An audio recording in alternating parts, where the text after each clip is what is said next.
In 1992, Sherrill Levitt, her daughter Suzie, and Suzie's best friend Stacy McCall fell asleep in a house on East Delmer Street in Springfield, Missouri.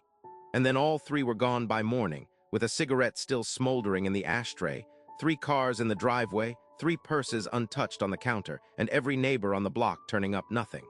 And that is the problem. Sherrill was 47. She had a job she liked, a house she kept clean, and a small dog named Cinnamon she treated like family. Suzie was 19, her daughter, and the night of June 6th was supposed to be a celebration. She and her best friend Stacy McCall had just graduated from Kickapoo High School. There was a party, music, the ordinary noise of a summer Friday after the last day of school. Sometime after midnight, Suzie and Stacy left the party and drove to Sherrill's house.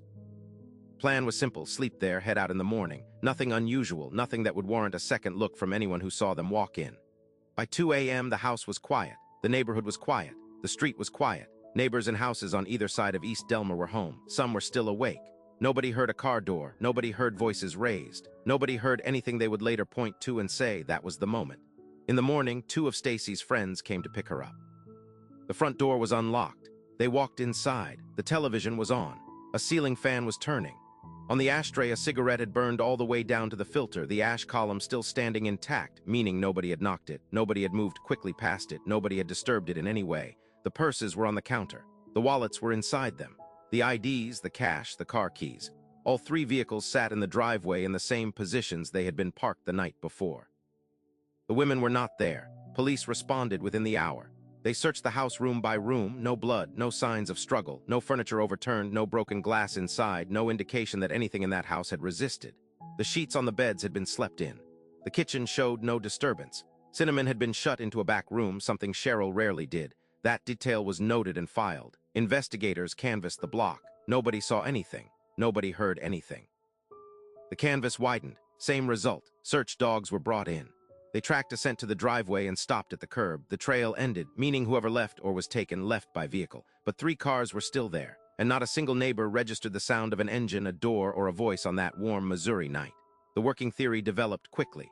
3 women taken from a house, no forced entry, no struggle. Someone they let in, or someone who came in quietly while they slept. Investigators began looking at known offenders in the area. A name surfaced almost immediately: Robert Craig Cox, a convicted kidnapper with ties to Springfield and a history investigators found difficult to set aside. And in 1992, just months after the women vanished, Cox gave a television interview. He said, unprompted, that he knew the women were dead, that their bodies would never be found. He said it with the calm of a man describing weather. Remember the cigarette, the one still holding its ash column on the ashtray. Investigators returned to it.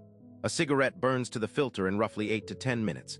If someone was in that house to take 3 adults by force, to do it without a single neighbor hearing a sound, without a single chair scraping across the floor, that cigarette was still burning while it happened.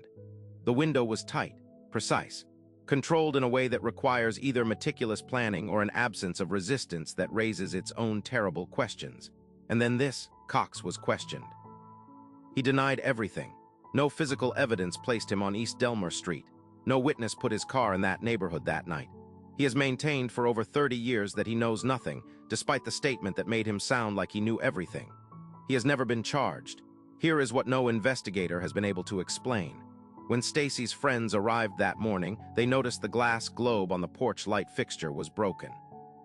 But the pieces had been swept into a neat pile at the edge of the porch. Swept, meaning after the globe broke, someone took the time to clean it up. At some point during that silent night, the one all those neighbors slept through without hearing a thing, someone stood on that porch and swept broken glass into a tidy pile. And then they were gone too. It is 2026. The Springfield Three have been missing for 34 years. No remains have ever been found. No arrests have ever been made. The case is still listed as active.